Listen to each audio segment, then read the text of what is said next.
Bonjour et bienvenue dans le Club Divin. Alors aujourd'hui Béatrice, où est-ce que tu nous emmènes? On est dans le Bordelais, plus précisément dans les Pessac-Léognan et à Château-Barrette. Merci Charles-Éric de nous recevoir. Je vous souhaite la bienvenue au Château-Barrette. Donc on est content d'être là, sous le soleil. T'as vu? Bien évidemment. Et du coup Charles-Éric, est-ce que tu peux te présenter en quelques mots? Alors je suis le directeur du château, je le gère au quotidien et nous fêtons les 150 ans cette année de l'acquisition par la famille Balande de ce château. En fait, en 1867, Armand Balande a acheté cette propriété au seigneur de Barrette. Cet homme avait du flair et a acheté une société avec des mines de nickel en Nouvelle-Calédonie, qui existe toujours à l'heure actuelle et qui a une petite protubérance bordelaise, puisque quand même il y a des châteaux comme Château Prix-Relichine qui fait partie du groupe Balande. Très bien. Et particularité, donc on est en intramuros ici. Oui, intramuros, c'est-à-dire on est entouré par la ville comme Aubryon. D'accord. Et du coup au niveau des vignes, il y a combien d'hectares? Il y a 26 hectares, 26 hectares. Et un peu plus de 10 hectares de bois. D'accord, et donc d'un seul tenant. D'ailleurs on va y aller peut-être? Eh ben écoute, on est parti. Allez.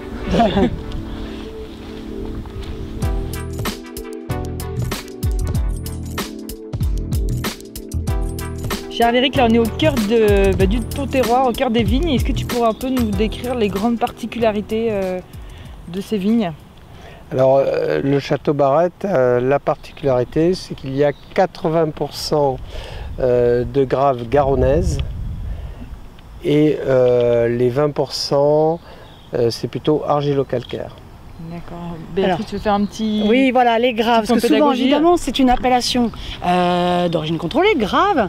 Aussi, un petit rappel, on est à Pessac-Léognan.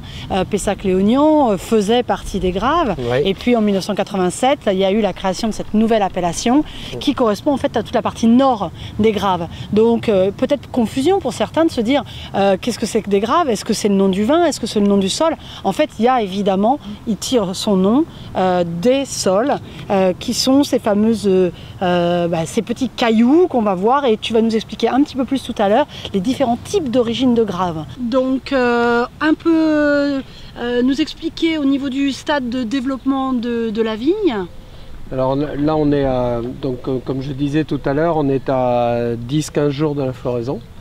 À l'heure actuelle, les équipes épampent la vigne, font sauter aussi les contre-bourgeons qui sont sur les lattes pour espacer la récolte. Alors épamprer, c'est donc enlever... c'est enlever tout ce qui est gourmand, voilà, et qui n'est pas à fruits. Voilà, qui ne se produira pas tout à l'heure, plus tard, pardon. Ouais. Et puis les contre-bourgeons, c'est une deuxième pousse de... Oui, en fait, sur ce qu'on appelle la latte, il y a souvent un deuxième bourgeon qui pousse, qui est aussi fructifère.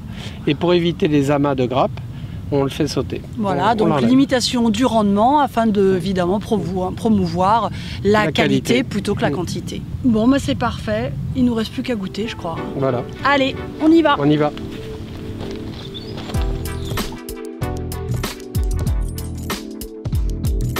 Bon, nous voilà de retour dans le chai, et avant de déguster ce château Barrette, quelques petites informations sur la vinification, Charles-Éric. Alors la vinification, donc vendange à la main en cagette. D'accord.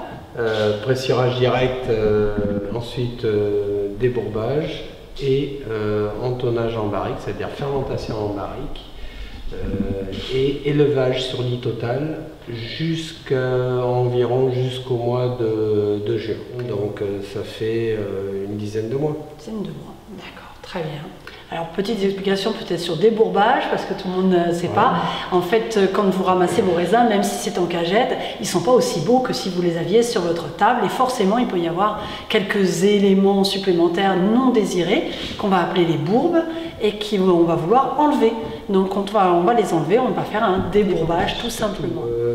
Pour en parler du blanc, il ne faut pas oublier l'équilibre, 90% Sauvignon et 10% Sémillon.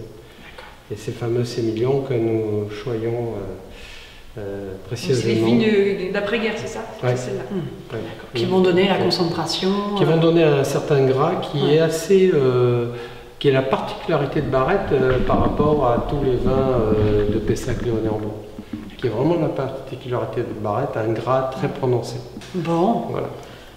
Bon, on va trinquer? Bah écoute, je pense qu'on va trinquer, en effet. Allez. Voilà. Et à une prochaine fois pour bientôt. une nouvelle vidéo.